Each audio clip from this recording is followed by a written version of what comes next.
You grew up too fast. And you're still trying to have the childhood you never had. This is not a poetic metaphor. It is a precise psychological description of something that happens to a specific kind of person, and if it applies to you, you will recognize it immediately.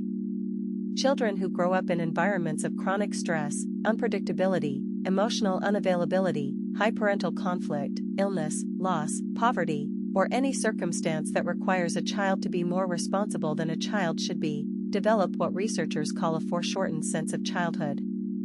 The years happened, but the experience of being a child who is simply cared for, simply safe, simply allowed to play and make mistakes without consequence, that experience was truncated or absent. And then, in adulthood, something reaches back for it. Not consciously, but in patterns: the craving for someone to take care of you, the inability to fully settle into stability, the way you sabotage good situations because part of you is still braced for things to fall apart. The difficulty receiving love from people who actually offer it freely, because freely offered love doesn't match the template. There is a striking finding in attachment research: adults who experienced insecure attachment in childhood, specifically the kind called anxious attachment, tend to respond to genuine safety with anxiety. The security itself feels threatening because it doesn't match the internal model. They are more comfortable with the familiar tension. The Lubavitcher Rebbe addressed this dynamic, not in those clinical terms, but with a depth that covers the same ground. He spoke often about the human need to feel genuinely loved, not conditionally, not based on performance, but in a foundational way. He taught that every person carries a deep longing to be known and loved at the level of essence, not circumstance. He believed, and this is distinctive, that this need is not pathological. It is not something to be grown out of or overcome. It is a real and valid need. And its persistence in adulthood, even in people who intellectually know better, reflects not weakness but the weight of what was missing.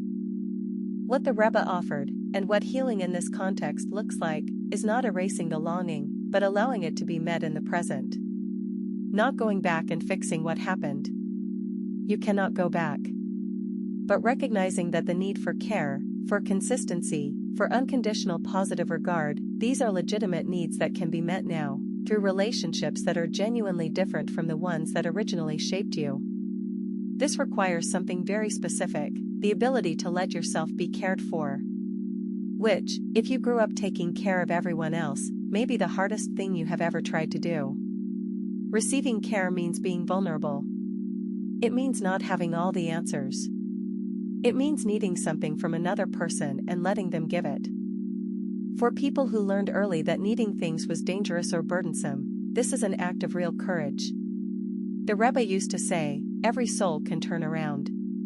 Not because the past is erased, but because the future has not yet been written. What happened to you is not who you are.